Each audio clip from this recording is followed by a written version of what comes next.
اسی وجہ سے میں بھی یہ ہمت کر رہا ہوں کہ ایک اور ایسا گناہ جس میں لوگ مبتلا ہیں، اور وہ ہے حیا کے خلاف، مگر ہے بہرحال شریعت کا مسئلہ اور لوگ اس میں گناہ میں مبتلا بھی ہیں، اس لیے بتانا ضروری ہے۔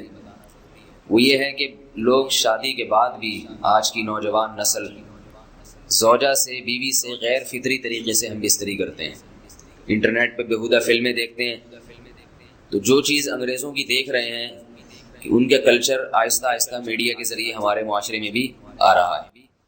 اللہ کے رسول صلی اللہ علیہ وسلم نے لعنت فرمائی ہے، ایک روایت میں ہے کہ اللہ اس کی طرف دیکھے گا نہیں کہ جو اپنی زوجہ سے پچھلے راستے سے ہم بستری کرے گا۔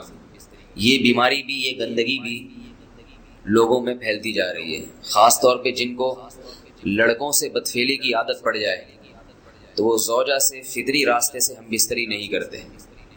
اللہ نے فرمایا کہ نساؤکم حرث لکم، یہ تمہاری زوجات ہیں، بیویاں ہیں، یہ نسل بڑھانے کے لیے ہیں، تو اسی راستے میں انسان اپنی خواہش کو پوری کر سکتا ہے جس راستے سے نسل بڑھتی ہے۔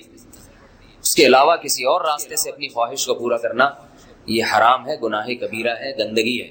ہمارے پاس کیسز آتے ہیں، ایک پاک دامن لڑکی کی شادی ہوتی ہے، لڑکا بھی بظاہر بڑا نیک، لیکن کیا ہے، لڑکا چونکہ ٹھرکی ہوتا ہے، شہوت کا درندہ ہوتا ہے، تو وہ یہ نہیں دیکھتا کہ میں اپنی بری خواہش مٹانے کے لیے میں اپنی زوجہ کو غیر فطری طریقے پر مجبور کیسے کر سکتا ہوں، تو مجبور کرتا ہے پھر اپنی بیوی کو۔ اس میں جو عورتیں زیادہ پاک دامن نہیں ہوں، نیک نہ ہوں، یا ان کو یہ ڈر ہو کہ طلاق ہو گئی تو ہم کہاں جائیں گے، وہ پھر اپنے شوہر کے ساتھ اسی غیر فطری طریقے پر آمادہ ہو جاتی ہیں، اور اس کا عذاب اور اس کا وبال یہ ہوتا ہے کہ کچھ دنوں میں ان کو بھی اسی کی لت پڑ جاتی ہے۔ انسان جب بھی کوئی غیر فطری راستہ اختیار کرتا ہے، آخرت کا عذاب تو بعد میں، دنیا کا عذاب یہ آتا ہے کہ پھر اس کو لذت فطرت میں آتی نہیں ہے، پھر جو راستہ اللہ نے رکھا اس میں اس کو لذت نہیں آئے گی، پھر وہ گندگی میں ہی گھسنے کی کوشش کرے گا، اس کی بھی فطرت خراب ہو جاتی ہے، اور جس کے ساتھ یہ بدفعلی کی جائے اس کی بھی فطرت خراب ہو جاتی ہے، وہ بھی پھر کسی کے قابل نہیں رہتے۔ تو اپنے جان پر رحم کرنا چاہیے۔ ہم انسان ہیں، ہم درندے نہیں ہیں، ہم گھوڑے نہیں ہیں، ہم گدھے نہیں ہیں، ہم جانور نہیں ہیں، ہم انگریز نہیں ہیں۔ انگریز نے تو حیا اور شرم کی تمام حدود کو توڑ دیا ہے، وہ تو درندے بن چکے ہیں، ہم تو درندے نہیں ہیں، ہم تو حلال کھاتے ہیں، پاک صاف رہنے کی کوشش کرتے ہیں، تو ہم ان کی جو کلچر دیکھ کے ہم ویسے درندے بننے کی کوشش کیوں کریں؟ تو یہ بہت بڑا وبال ہے، بہت بڑی برائی ہے جو ہمارے معاشرے میں آہستہ آہستہ جڑ پکڑتی جا رہی ہے، اور اس سے بیماریاں بھی پھیلتی ہیں۔ غیر فطری طریقہ ہے، بیماریاں بھی پھیلتی ہیں۔ ایسے کیسز آتے ہیں کہ جناب مرد مجبور کر رہا ہے بیوی کو، اور وہ بیوی جو ہے ساتھ نہیں دیتی تو پھر اس کو طلاق کی دھمکیاں دیتے ہیں، ایسے کیسز بھی آتے ہیں۔ اور یہ بھی آتا ہے کہ مرد جب اپنی بیوی کو غیر فطری طریقے پر مجبور کرتا ہے، بیوی آمادہ نہیں ہوتی، تو مرد پھر یہ دھمکی دیتا ہے کہ بھائی میری خواہش تو تم سے پوری ہوتی نہیں ہے، پھر میں دوسروں کے پاس جاؤں گا۔ تو یاد رکھیں، جس عورت کا شوہر یہ دھمکی دے اس کو کہ میں زنا کروں گا اگر تم نے میری خواہش پوری نہیں کی غیر فطری طریقے سے، تو عورت اپنے شوہر سے کہہ دے کہ جاؤ تم کہیں اور جا کے منہ کالا کرو، تمہاری فطرت میں گندگی ہے تو یہ مجھے گندا بنانے کی کوشش نہ کرو، اس کو زنا کرنے دیں، وہ اللہ آخرت میں اس سے بھگتے گا۔ ہر بیماری کا اللہ نے علاج رکھا ہے۔ اللہ کے رسول صلی اللہ علیہ وسلم نے فرمایا، صحیح بخاری کی حدیث، ما انزل اللہ من داء الا انزل له دواء، کوئی بیماری ایسی نہیں ہے جو اللہ نے نازل کی ہو اور اس کے لیے دوا نہ رکھی ہو دنیا میں۔ تو اگر کسی کو ایسی لت پڑ گئی ہے غیر فطری کام کی، تو اس کو چاہیے کہ وہ اپنا علاج کرائے، ڈاکٹر سے بھی رابطہ کرے، اور سب سے بڑا علاج یہ ہے کہ کچھ وقت صبر کرے گا، چھوڑ دے گا کچھ عرصے کے لیے، تو خود بخود آہستہ آہستہ صحیح ہو جائے گا۔ ایک آدمی شراب کا عادی ہے، ایک علاج تو یہ کہ ڈاکٹروں سے رابطہ کرے، بہترین علاج کیا، چھوڑ دے۔ کتنے دن تڑپے گا؟ 1 دن، 2 دن، 3 دن، 4 دن، 1 ہفتہ، 2 ہفتہ، بہت زیادہ سال ہو جائے گا نا، اس کے بعد خود بخود ٹھیک ہو جائے گا۔ سگریٹ کا عادی ہے، چھوڑ دے گا، تو کتنے لوگ ہم نے دیکھے ہیں دن میں 20 سگریٹ پیتے تھے، چھوڑنے پر آئے تو بالکل ایک دم چھوڑ دی انہوں نے، آہستہ آہستہ کر کے چھوڑ دی، لیکن تکلیف ہوئی مگر عادی ہو گئے۔ تو اب کسی کو یہ لت پڑ گئی ہے غلط کام کی، برائی کی، تو اس کا بہترین علاج یہ ہے کہ وہ اپنے آپ کو بدلنے کی کوشش کرے، ماحول بدلے، اور کچھ وقت صبر کرے گا تو اللہ اس سے یہ عادت چھڑا دے۔ نہیں کی، صبر نہیں کیا اس نے، پھر اسی گندگی میں موت واقع ہوگی، پھر آخرت کا عذاب بہت سخت، نسلیں برباد ہو جاتی ہیں اس عمل سے انسان کی۔ تو بات حیا کے خلاف ہے، مگر یہ کہ ایک بزرگ تھے، وہ بات فرما رہے تھے، تو کسی نے پوچھا کہ حضرت آپ حیا کے خلاف بات کرتے ہیں، تو انہوں نے فرمایا تم بے حیائی کے کام نہیں چھوڑتے، ہم اس چھڑوانے کے لیے بات کریں تو ہم برے ہیں، اور تم کام کرو تو بھی برے نہیں۔ برائی کا کام کرنے میں برا نہیں بنتا، اور برائی کے خلاف بولنے والا برا بن جاتا ہے کہ دیکھو یہ کیسی باتیں کر رہے ہیں۔ تو بھائی باتیں ہیں اس لیے ہیں کہ یہ معاشرے میں یہ برائی پھیلتی چلی جائے گی، اور یہ ہماری اپنا کلچر نہیں ہے، یہ امپورٹ ہو رہا ہے باہر سے، یہ امپورٹ ہو رہا ہے، یہ وہاں میڈیا کے ذریعے آ رہا ہے۔ تو وہ چیزیں دیکھا نہ کریں اور ان لوگوں سے دور رہا کریں۔ ہمیں تو دین کا داعی ہو کے ان کو ہدایت پر لانا تھا، بجائے ہم ہدایت پہ چل کے دوسروں کو چلانے والے بن کے ان کے راستے پہ ہم نے چلنا شروع کر دیا۔ اللہ تعالیٰ ہمیں اب دیکھیں ان کے یہاں ایڈز کا مرض پھیل گیا ہے۔ آپ بتائیے یہ ایڈز کا مرض ہمارا ہے کیا؟ یہ بیماری ہماری ہے یا ان کی ہے؟ ہمارے یہاں بیماریاں ہیں، کھانسی ہے، نزلہ ہے، ٹھیک ہے نا، بلڈ پریشر ہے، شوگر ہے، یہ بیماریاں ہماری ہیں۔ کوئی اللہ کا شکر ہے گندی بیماری ہمارے یہاں نہیں ہے۔ جتنی گندگیاں ہیں وہاں سے آ رہی ہیں۔ ایڈز کا مرض وہاں سے امپورٹ ہوا ہے، اور ایڈز کا مرض اسی بدفعلی کی وجہ سے پیدا ہوتا ہے، اسی سے جراثیم پیدا ہوتے ہیں، اور اتنا خطرناک مرض کہ ایسے متعدی ایسے پھیلتا ہے۔ افغانستان میں ایڈز کا ریشو 0 تھا، 0۔ شوہر کوئی ایسا طریقہ استعمال کرتا ہے نا ہم بس طریقہ جس سے اولاد نہیں ہوتی، تو کیا بیوی کو اسے منع کرنا چاہیے یا نہیں کرنا چاہیے؟ دیکھیں حدیث میں آتا ہے کہ کوئی شوہر اپنی بیوی کو رات کو اپنے بستر کی طرف بلائے، یہ کنایہ یعنی ہم بستری کرنا چاہتا ہو، عورت منع کر دے، فرشتے اس پہ ساری رات لعنت بھیجتے ہیں۔ یہ بالکل صحیح حدیث ہے۔ اب ہمارے بعض اسکالر کیا کرتے ہیں، جب ان سے یہ بات پوچھی جائے تو وہ بات کو گھما دیتے ہیں، سیدھی بات نہیں بتاتے کہ بھئی یہ شریعت میں مرد کا حق ہے کہ عورت اس کو ہم بستری سے نہیں روک سکتی، کیونکہ ویمن رائٹس کے نام پہ آج کل بہت تحریکیں چل رہی ہیں، تو وہ بھی کچھ لبرل اسکالرز ہیں جو ہر وقت جو ہے نا کوشش کرتے ہیں کہ خواتین ہم سے ناراض نہ ہو جائیں۔ تو بھائی آپ شریعت کا حکم بتائیں صاف صاف، چاہے عورت خوش ہوتی ہے ناراض ہوتی ہے، بعض حقوق مردوں کے ہیں بعض عورتوں کے ہیں، تو وہ بتانے پڑتے ہیں۔ تو اسی طرح عورت کا بھی حق، مرد کا بھی حق یہ ہے کہ عورت اگر مرد اس کو ہم بستری کے لیے بلاتا ہے تو عورت اسلام میں منع نہیں کر سکتی، اس کے لیے گناہ ہے۔ ہاں بیمار ہو تو ایک الگ بات ہے، بخار ہے اس کو، یہ کوئی واقعی بیماری ہو تو پھر ایک الگ بات ہے، نارملی اس کو اجازت نہیں ہے کہ وہ شوہر کو منع کر دے، بلکہ اس میں حدیث میں بہت سخت تاکید ہے۔ آپ صلی اللہ علیہ وسلم کی ایک حدیث میں یہاں تک فرمایا کہ عورت اگر یعنی چولہے پہ ہو، روٹی پکا رہی ہو، اس طرح کی حدیث کا مفہوم ہے، یعنی بہت بزی بھی ہو تو بھی اس کو اپنے کام کو چھوڑ کر شوہر کی خواہش کو پورا کرنا پڑے گا۔ اور یہ نیچر کے بھی مطابق ہے، کیونکہ مرد میں جب یہ سیکس کی خواہش پیدا ہوتی ہے اور اس کو کچلا جائے تو مرد بہت زیادہ ڈسٹرب ہوتا ہے۔ خواتین اس میں اپنے آپ کو مردوں جیسا سمجھتی ہیں، وہ سمجھتی ہیں ہمارا اس میں وہی حق ہے جو مرد کا حق ہے۔ بھائی اللہ نے دونوں کی ڈیزائرز میں زمین آسمان کا فرق رکھا ہے، تو مرد کو بہت زیادہ نقصان ہوتا ہے اس سے، وہ بہت زیادہ مینٹلی ڈسٹرب ہوتا ہے اس سے، کیونکہ اللہ نے یہ ڈیزائرز عورت کی نسبت مرد میں بہت زیادہ رکھی ہیں، تھوڑی زیادہ نہیں بہت زیادہ رکھی ہے، تو میڈیکلی یہ بات ثابت ہو چکی ہے۔ تو دوسرا ایک تو مینٹلی بہت زیادہ ڈسٹرب ہوتا ہے وہ، دوسری بات یہ کہ پھر اس کے گناہ کی طرف توجہ جائے گی، وہ حرام کاموں کی طرف جائے گا۔ تو اس لیے عورت کو اس بارے میں مرد کا ساتھ دینا چاہیے۔ یہاں فوراً بعض خواتین یہ سوال پوچھتی ہیں کہ اچھا اگر عورت کے دل میں خواہش ہو اور مرد وہ خواہش پوری نہ کرے تو کیا مرد پہ بھی لعنت ہوتی ہے؟ تو اس کا سیدھا جواب یہ ہے کہ نہیں، مرد پہ لعنت نہیں ہوتی۔ اس کی وجہ یہ ہے، دو اور دو چار کی طرح میں صاف بات کروں گا۔ وجہ اس کی یہ ہے کہ عورت کے لیے مرد کی اس خواہش کو پورا کرنے میں عورت کی کوئی انرجی نہیں استعمال ہو رہی، جبکہ اگر مرد کا موڈ نہ ہو اور عورت کا موڈ ہو تو پھر مرد اپنے آپ کو پریپیئر نہیں کر سکتا، اس کے لیے بہت تکلف کرنا پڑے گا اس کو۔ اخلاقی طور پر تو ٹھیک ہے، مرد کو یہی حکم دیا جائے گا کہ زوجہ کی خواہش کو پورا کرے، لیکن اس پر شریعت نے لازم نہیں کیا ہے، کیونکہ ایک چیز مرد کے اختیار میں نہیں ہے تو لازم کیسے ہو سکتی ہے؟ یعنی ایک آدمی کا وہ ذہنی طور پر تیار ہی نہیں ہے اس کے لیے، تو مرد کے لیے تو جب تک ذہنی طور پہ تیار نہ ہو یہ عمل کر نہیں سکتا، جبکہ عورت کر سکتی ہے۔ تو انرجی جو استعمال ہوتی ہے نا اس میں بہت زیادہ، وہ تو مرد کی انرجی یوز ہوتی ہے، تو شریعت اس کو کیسے پابند بنا سکتی ہے کہ اس کے ذہنی طور پر وہ مینٹلی تیار سے یعنی ایک عمل کر سکتا ہے؟ تو یہ ظلم ہوتا ہے اس کے اوپر کہ وہ مینٹلی تیار نہیں ہے اور اس کو شریعت کہے کہ اگر بیوی آپ سے مطالبہ کر رہی ہے اور آپ مطالبہ پورا نہیں کرو گے تو آپ پر لعنت ہوگی، تو وہ اس لعنت سے بچنے کے لیے اپنے آپ کو مینٹلی کیسے تیار کرے گا؟ بعض دفعہ تیار کر لیتا ہے، بعض دفعہ نہیں ہو پاتا، اس کا تو دماغ سے بہت گہرا تعلق ہے۔ تو اس لیے مرد کے لیے تو شریعت نے حکم یہ کیا ہے کہ 4 مہینے میں کم از کم ایک دفعہ اس پر لازم ہے کہ وہ اپنی زوجہ کی خواہش کو پورا کرے۔ اور ویسے جب زوجہ میں خواہش ہو تو اخلاقی طور پر مرد کی ذمہ داری ہے کہ وہ اپنی زوجہ کی خواہش کو پورا کرے، لیکن شریعت نے اس پہ واجب نہیں قرار دیا، کیونکہ یہ اس کے اختیار سے اوپر کی چیز ہو جائے گی۔ باقی عورت کے لیے اختیار ہے اس کو، ہاں بیمار ہے یا مینسز ہیں وہ تو پھر تو ایک ویسے ہی مینسز میں ہم بستری جائز نہیں ہے۔ باقی رہا یہ مسئلہ کہ خواتین پھر یہ کہتی ہیں کہ اسلام نے تو پھر مردوں کو بہت زیادہ حقوق دے دیے، تو ایسا نہیں ہے۔ اگر یہ حق اسلام نے مرد کو دیا ہے تو بہت سارے حقوق عورت کو بھی تو دیے ہیں نا، بہت سارے عورت کو بھی تو حقوق دیے ہیں کہ جو خود پہنتے ہو، جیسا معیاری لباس خود پہنتے ہو اپنی بیوی کو بھی ویسے ہی معیاری لباس پہناؤ۔ جیسا معیاری کھانا خود کھاتے ہو، حدیث میں آتا ہے ویسا معیاری کھانا بیوی کو بھی کھلاؤ. تو یہ بھی تو عورت کو بھی تو حقوق دیے ہیں.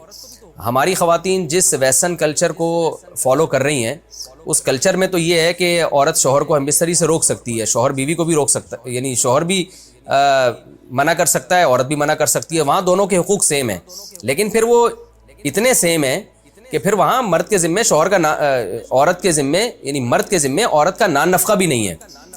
تو پھر گیس بجلی کے بل بھی عورت یعنی مرد کے ذمے نہیں ہے. تو پھر خواتین سے لینا ہے نا ویسٹرن کلچر کو، تو پھر پورا لینا وہاں سے.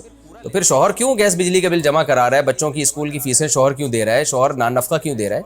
تو جب اسلام نے کچھ حقوق عورت کو دیے ہیں تو کچھ شوہر کو بھی دیے ہیں. تو اسی طرح سے بیلنس ہماری سوسائٹی میں قائم ہوگا.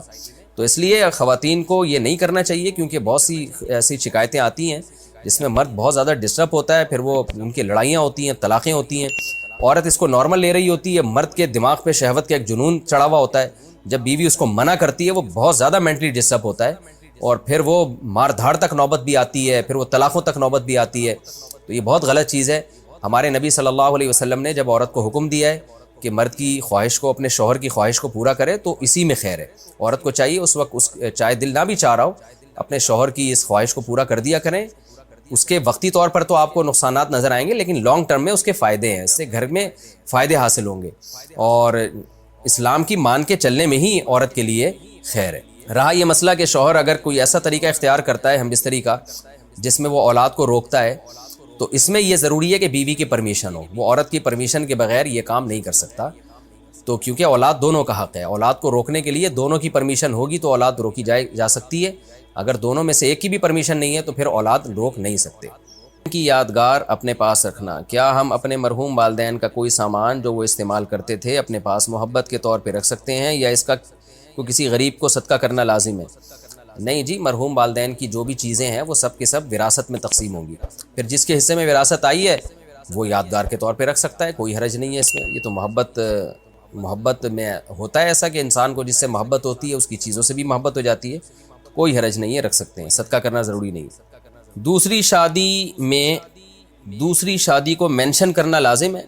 کیا دوسری شادی میں نکاح نامے میں دوسری شادی کا لکھنا ضروری ہے، یا دوسری شادی کے وقت دوسری شادی کا بولنا ضروری ہے؟ عارفہ سلطانہ انڈیا سے. نہیں جی، نہ لکھنا ضروری ہے نہ بولنا ضروری ہے. البتہ دوسری بیوی جس سے شادی ہو رہی ہے اس کو بتانا. نکاح کے بعد میاں بیوی کہیں بھی تنہائی میں جمع ہو جائیں تو اٹ از کالڈ رخصتی. شریعت کی نظر میں یہ رخصتی بولو ہو گئی ہے. اب شریعت کے حکام سارے چینج ہو جاتے ہیں. رخصتی سے پہلے بیوی کو طلاق ایک دفعہ دے دی، نکاح ختم. رخصتی کے بعد ایک دفعہ طلاق دی ہے تو نکاح ختم نہیں ہوتا. تو رخصتی کسے کہتے ہیں؟ نکاح کے بعد کہیں بھی تنہائی میں مل گئے ہیں، جہاں وہ آپس میں ریلیشن قائم کرنا چاہتے تو کوئی رکاوٹ نہ ہوتی. تو شریعت میں اس کو کیا کہتے ہیں؟ رخصتی. ہمارے ہاں رخصتی کا مطلب ہوتا ہے کہ وہ دلہن کے سر پہ قرآن رکھا ہے، سارے گھر والے روتے ہوئے، مائیں اس کو بٹھا رہی ہیں، کیمرے نے ماں کی طرف رخ کیا ہوا ہے کہ کتنا 50-50 میں آتا تھا نا، 50-50 میں بڑا زبردست آتا تھا وہ. اس میں دکھایا کہ ماں بیٹی کو رخصت کر رہی ہے روتے ہوئے نا، اور سب بہنیں رو رہی ہیں، اور گاڑی میں بٹھایا تو کیمرے والے نے کہا وہ بٹن آن کرنا بھول گیا تھا میں. اس نے کہا کم بخت اتنی مشکل سے روئی تھی، چلو دوبارہ واپس. پھر دوبارہ سے دلہن کو لے کر گئے، پھر روتے ہوئے. تو یہ نہیں، معاشرے کا کلچر دکھایا کہ ان میں بھی ڈرامے بازیاں بہت چل رہی ہوتی ہیں. حالانکہ اب یہ رخصتی یہ رخصتی نہیں ہے. رخصتی وہ ہے کہ نکاح کے بعد اگر یہ پہلے کہیں تنہائی میں جمع ہو گئے ہیں تو شریعت میں رخصتی ہو گئی. رخصتی سے پہلے اگر طلاق ہوتی ہے عورت پہ عدت نہیں ہوتی. ادھر مرد نے طلاق دی، فوراً کہیں شادی کر لے وہ. لیکن جب تنہائی میں جمع ہو گئے، چاہے وہ چھپڑ میں کہیں ملے ہوں، ماں باپ کو پتہ بھی نہ ہو، اب اگر ڈیورس ہوگی تو عورت کو عدت گزارنا واجب. آج کل یہ بڑا مسئلہ ہو رہا ہے. نکاح ہوتا ہے، لڑکیاں چھپ چھپ کے اپنے شوہر سے مل رہی ہوتی ہیں، ماں باپ سمجھ رہے ہوتے ہیں ہم نے تو 26 نومبر کی ڈیٹ متعین کی ہے. اب کیا ہوا، جھگڑا ہوا، میاں نے طلاق دی. اب خواتین فون کر کے کہتی ہیں کہ ہم تو رخصتی میں مل لیے تھے، تو اب شرن میرا تو کوئی اور رشتہ آ گیا ہے. کہتا ہوں آپ کے لیے نکاح حرام ہے، آپ عدت پوری کریں. کہہ رہی ہیں عدت کیسے پوری کروں؟ ماں باپ بولیں گے کیا کر رہی ہے بھائی، عدت کے دوران تو عورت گھر سے نہیں نکل سکتی ہے بھائی. تو اب پکڑی جاتی ہیں. پھر ماں باپ کہتے ہیں بھائی یہ گھر میں کیوں ہیں، اور ابھی فوراً شادی کر رہے ہیں، کیوں نہیں کر رہی؟ وہ کہتے ہیں نہیں 3 مینسز. تو اس لیے چوری جو ہے نا وہ چوری ہی ہوتی ہے. تو ایسے کام کیا کرو جو بعد میں افورڈ کر سکو. بعض تو پھر اللہ کے غضب کو دعوت دیتی ہیں کہ اسی عدت کے دوران شادی کر لیتی ہیں کہیں اور, وہ نکاح ہوتا ہی نہیں ہے, غلط ہے وہ. تو رخصتی جب ہو گئی, میاں بیوی تنہائی میں جمع ہو گئے, پھر طلاق کے بعد احکام کچھ اور ہیں, رخصتی سے پہلے کے احکام کچھ اور ہیں. پورا مہر مرد پہ واجب ہو جاتا ہے رخصتی کے بعد. تنہائی میں جمع ہو گئے, مرد کے ذمہ مہر واجب ہو گیا. سمجھتے ہو؟ بہت سارے احکام ہیں. اگر رخصتی کے بعد چاہے وہ چھپ کے ملے ہوں, عورت کو حمل ٹھہر گیا, تو شوہر اگر انکار بھی کرے گا نا کہ یہ میرا نہیں ہے, تو شریعت شوہری کے کھاتے میں ڈالتی ہے کہ تمہارا ہی ہے. تو بڑے مسائل ہیں, اس لیے یہ چیزیں چھپن چھپائی ان میں صحیح نہیں. اور ماں باپ کو چاہیے اپنی ذمہ داری پوری کریں کہ جب وہ قائد اعظم کے مزار پہ مل ہی رہے ہیں اور ادھر جا کے ڈیٹے مار رہے ہیں, تو عزت کے ساتھ رخصت کر دو. کیا مصیبت بنائی ہوئی ہے تم لوگوں نے یار.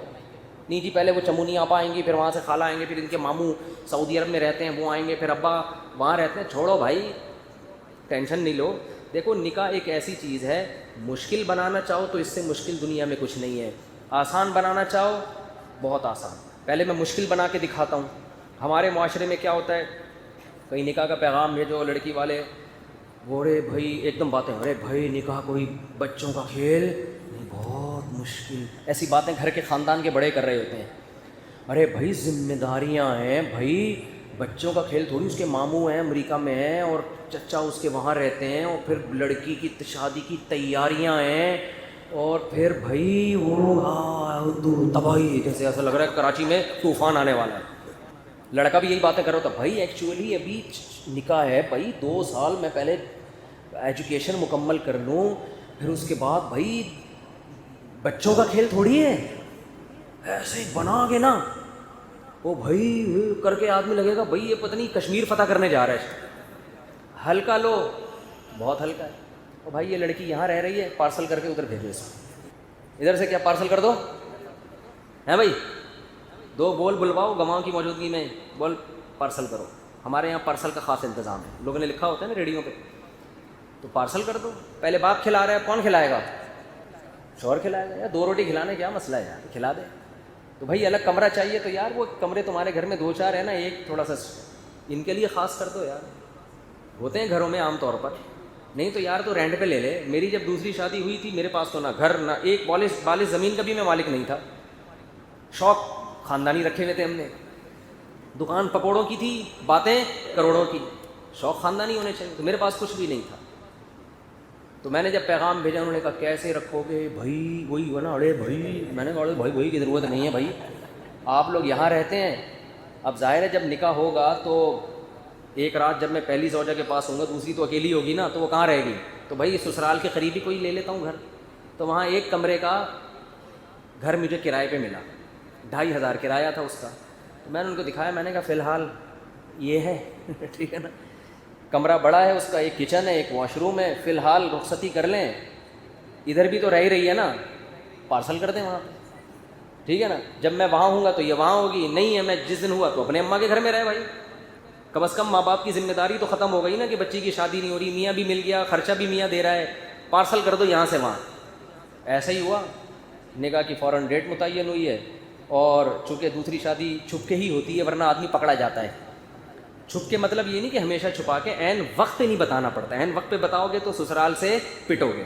تو میں نے کہا بعد میں پٹ جائیں, دولہا بنا ہوا بیٹھا ہوں پھر پٹوں, یہ صحیح نہیں ہے.